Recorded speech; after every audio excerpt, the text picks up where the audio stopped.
This is 16 Handles. It's a self-serve frozen yogurt company with 16 rotating flavors and over 50 toppings.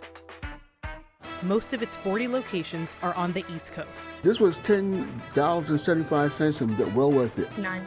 $12 and some change. The business was founded in 2008 by Solomon Choi, but in 2022, Neil Hershman took over as CEO. Turning around a brand that everybody thought was done growing is the kind of challenge I thrive on. I knew through my personal experiences we could revive this category and grow frozen yogurt into something it never even has been in the US. And so I knew I had to have the brand so that I could prove out this model and turn 16 Handles into a national household name. When Neil was 23 years old, he left his career in finance in pursuit of a job that was more hands-on. Since he was a regular 16 Handles customer, he decided to become a franchisee.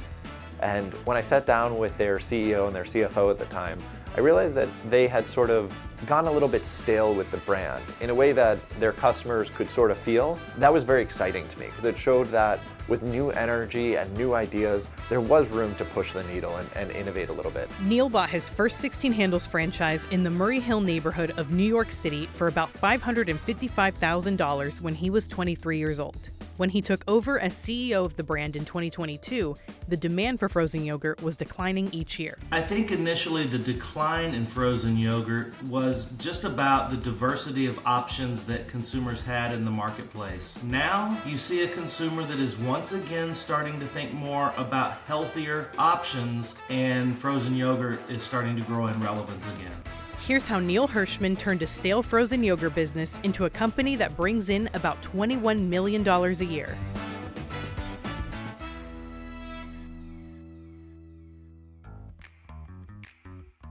Neil acquired his first 16 Handles franchise when he was 23 years old in April 2019. There was, simple things like the bathroom wasn't working right and the machines weren't all, maintained to the best that they could be with new part kits. And it was just like looking at things with a fresh set of eyes that really helped change the needle, and it did make the store much more profitable and even increase revenue throughout that first year. I acquired the Murray Hill store with 3 sources of funding. I used an SBA loan from the government, a seller's note from the seller, as well as personal savings I had saved up from my time in finance. I was able to take about $160,000, which effectively was all the cash I had saved up at that point, and put it into this investment for the 16 Handles in Murray Hill. The first thing I did was speak to all the employees about what worked well, what didn't work well. And then the second thing is I met all the customers. I worked the register for full shifts, days in and days out, and watch what people were getting, watch what people were saying, ask them about their experience. And through that, I learned the business from the inside. And after 3 months of working every shift open to close, I felt really good about the brand and my ability to re-modernize the stores, re-energize the staff. And so about 4 months later, I acquired 2 additional stores in Chelsea and the East Village, before then beginning to build additional stores throughout Manhattan. By early 2022, Neil decided to put in an offer to purchase 16 Handles. And in August 2022, he took over as CEO. Neil says he is the majority owner of 16 Handles. YouTube comedian Danny Duncan also owns a stake in the company, along with several other minority investors. The hardest part of acquiring 16 Handles was getting the financing to actually fund the transaction. I went traditional routes and non-traditional routes and almost gave up a few times because even through SBA, it was just very difficult to get banks coming out of COVID to look at a new business and an asset purchase like this and value it favorably. When we closed on the transaction to buy 16 Handles, I was the largest franchisee at 27 years old, and I owned 6 locations around New York City. I decided to do something that was a little bit controversial and different than other brands, where I didn't absorb the stores that I personally owned into the franchise to become corporate stores. I decided to remain a franchisee of 16 Handles because I want our future franchisees and our existing ones to know that I'm in it just like them. Neil still owns and operates 6 16 Handles stores across New York City.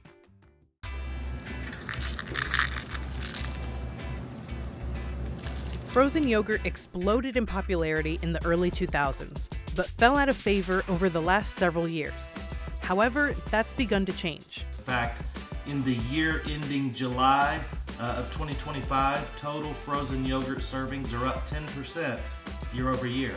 10% is a big deal in context of an overall flat to slightly declining food service market. If we were to sort of zero in on just the last 3 months ending July, servings are up 32% year over year. So there's clearly a resurgence happening.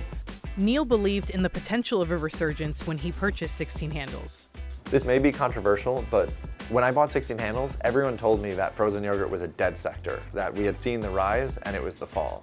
And I completely disagreed. I know that with the right energy, with the right product mix and the right innovation, this sector is prime for growth. And that's what we've shown. Our system-wide sales in 2024 were $20.6 million.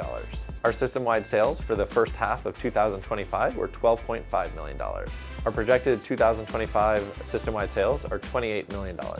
When I first took over 16 Handles, the franchisor was profitable but stale. Their revenue had effectively flattened. Since then, we've greatly improved the revenues across the system at our same stores, as well as brought in additional revenue streams, both through new stores and through new products in our store like the edible cookie dough.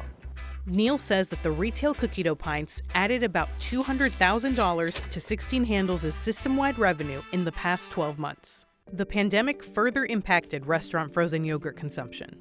One of the things the pandemic did is it made the American consumer a little bit more indulgent in their behaviors. And so when we did look for sweet treats, for example, we went towards some of those more really sugary baked goods or dirty sodas. Now that we're several years removed from that and the public narrative has once again shifted to health and wellness and weight loss and the purity of foods and beverages, we're beginning to focus once again on functional foods. I guess at some point I feel like it's a little more healthier than having ice cream. Because when you get older, you need to eat healthier. I like it with ice cream. Yeah, definitely. Many consumers believe that frozen yogurt is a healthy alternative to ice cream, but the reality is complicated. Frozen yogurt is a great treat. I think that in some cases, there might be some protein in frozen yogurt, whereas ice cream there might not be as much.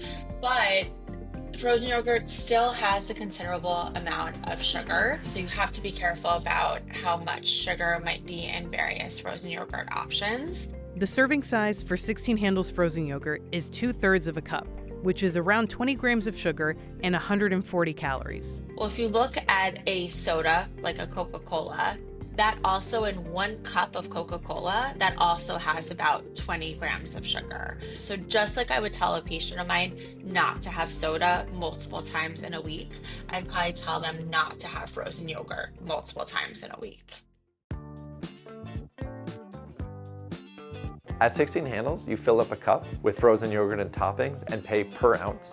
This was $10. This was $10.75 and well worth it. Just $8, which is pretty good. I think $9. $12 and some change. It's like 10 or 11. I mean, I got a lot, so it was kind of expensive. Yeah, but I got a lot, so I think it was a good price for what I got. Some of our customers come in and might only get $1 of Fro-Yo, but our average transaction is probably closer to $10 per cup. Generally, our competitors are everyone in the frozen dessert space. However, we also see ourselves as a complement because a lot of the brands out there are going for that novelty, that once a week or once a month type product, whereas we want those loyal customers who are coming either as a meal replacement or to finish off their meal 3 or 4 times a week. Despite the resurgence of frozen yogurt, there are potential hurdles ahead for 16 Handles. The food service consumer in general is still facing about a 5-year cumulative inflation of about 34%. We're still dealing with some economic uncertainty that makes people cautious in their spending overall. Neil said that 16 Handles does not require specific prices at the franchisor level, but some of its franchisees have chosen to increase prices 5 to 8% since 2022. 16 Handles can differentiate from its competitors by offering non-traditional frozen yogurt flavors. One of my main focuses is innovating on product to get customers really excited. So last year we did things like French fry frozen yogurt, butterbeer frozen yogurt, black matcha flavor in honor of the Squid Game series. We've seen demand surging over the past 2 years for 16 Handles with same-store sale increases above 10% for the last 2.5 years now. And we really think that it's thanks to our product innovation, the new markets we're opening, choosing great locations and great operators. I think we're in the early stages of this rebound within frozen yogurt. The consumer is willing to look for frozen reward, that affordable indulgence that despite all the other consumer uncertainty, just makes us feel a little bit better about our day. Neil estimates that 16 Handles will grow to about 100 stores within the next 2 years and 200 stores within the next 4 years. I don't think other brands are able to keep up, both with the value we could bring to the table as a large franchise brand, and also just the experience and the keen attention to customer focus that even I take, and currently owning 6 locations. So we're able to provide that. And since we're a small team at our franchisor, we roll out changes really quickly. And so we think because of the variety in products we offer and the additional grab and go products we sell, we can bring in more guests than any other brand and then earn their loyalty. My career in finance really taught me how to model risks. And in frozen yogurt, now I manage cookie dough inventory. Both are very volatile markets, but one is a lot more fun. And I think diving into your passion and focusing on something that makes you happy is so much more valuable and important. And that's why I really love this career and plan to stay on as CEO for a long time.